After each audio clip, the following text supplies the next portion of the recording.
आज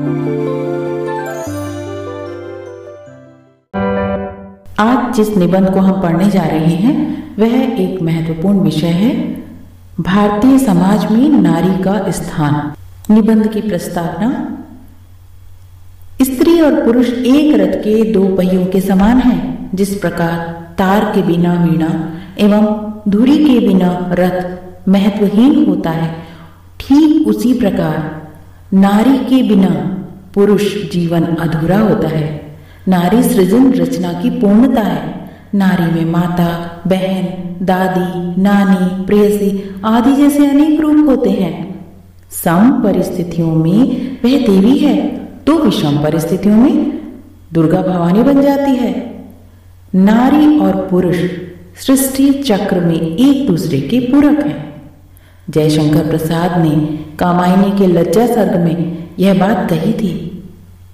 नारी तुम केवल श्रद्धा हो, विश्वास रजत नग बगतल में, पीयूष स्रोत बहा करो जीवन के सुंदर समतल में। प्राचीन काल में नारियों के लिए कोई भी स्थान वर्जित नहीं था। वे युद्ध भूमि में भी पुरुषों के समान रण कौशल दिखलाया करती थी। कैकेयी इसका प्रत्यक्ष उदाहरण है, जिन्होंने युद्ध भूमि में राजा दशरथ को सहयोग दिया था। इसके अलावा सीता, अनुसुईया, सुलोचना आदि आदर्श नारियों ने नारी जगत को एक नवीन दिशा प्रदान की। महान विदुषियों में आपने गार्गी का नाम तो सुना ही होगा। मध्यकाल में आकर नारियों की सामाजिक दशा अत्यंत दयनीय हो गई। विदेशी आक्रमणकारियों के हमले और उनका भारत के स्थानों पर कब्जा करना, इन सब ने भारतीय संस्कृति पर बहुत प्रभाव डाला और उस काल के शासकों की जो काम लोलुप निगाहें थीं, उनसे नारी को बचाने के लिए पर्दा प्रथा लागू हुई। इस काल में नारियों को 4 दीवारी तक सीमित कर दिया गया। इस तरह मध्यकाल में आकर शक्ति स्वरूपा नारी अबला बनकर रह गई।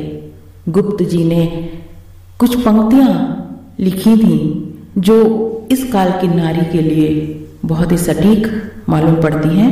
अबला जीवन हाय तुम्हारी यही कहानी, आंचल में है दूध और आंखों में पानी। भक्ति काल एवं रीति काल में नारी जन जीवन के लिए उपेक्षित हो गई। इतनी उपेक्षित हो गई कि विद्वान कवि कबीरदास, संत कबीरदास ने उन्हें महाविकार एवं नागिन तक कहकर उनकी घोर निंदा की। महाकवि तुलसीदास ने भी नारियों के प्रति सहानुभूति नहीं दिखाई है। उन्होंने लिखा है, ढोल गंवार शूद्र पशु नारी, ये सब ताड़न के अधिकारी।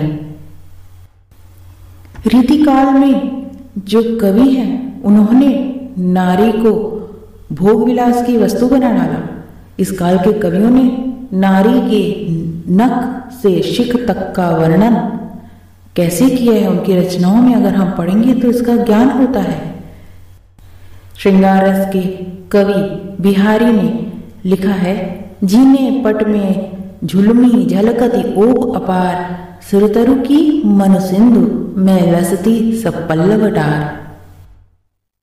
उसके बाद के समय में हम भारतीय नारी का दुर्गा रूप देखते हैं, जहां वह विदेशी आक्रमणकारियों से लड़ते हुए शहीद होती है। अपने देश को गुलामी की बेड़ियों से आजाद कराने के लिए आगे आती है। ऐसी कई वीरांगनाओं के नाम आप इतिहास में पढ़ सकते हैं। महारानी लक्ष्मीबाई उनमें से एक हैं, जिन्होंने अपने त्याग और साहस का परिचय देकर भारत का गौरव बढ़ाया।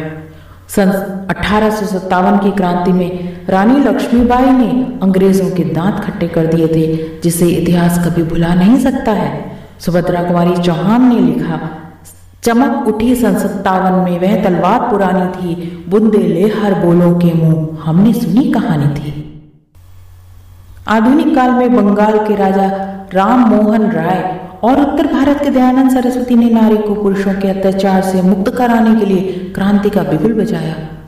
कवि पंत ने नारी की तीव्र स्वर में स्वतंत्रता की मांग की। मुक्त करो नारी को मानव चिरबंदिनी नारी को, युग युग की निर्ममकार से जननी सखी प्यारी। उपसंहार, आज नारी की स्थिति पहले से बहुत अधिक बेहतर है।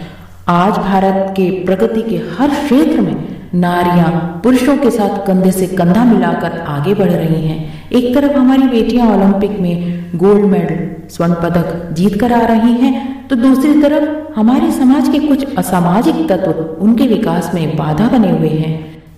शासन हमारे लिए बहुत कुछ कर रहा है, परंतु हमें भी शासन के साथ मिलकर नारी शक्ति को बढ़ाने के लिए इन बुरे तत्वों को जड़ से काट फेंकना है, जड़ से उखाड़ फेंकना है।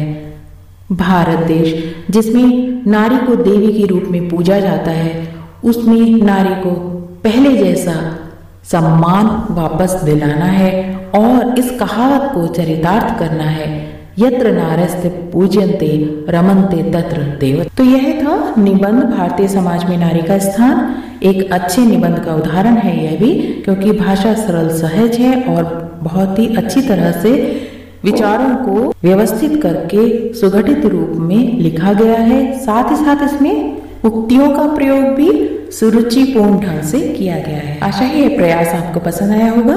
धन्यवाद।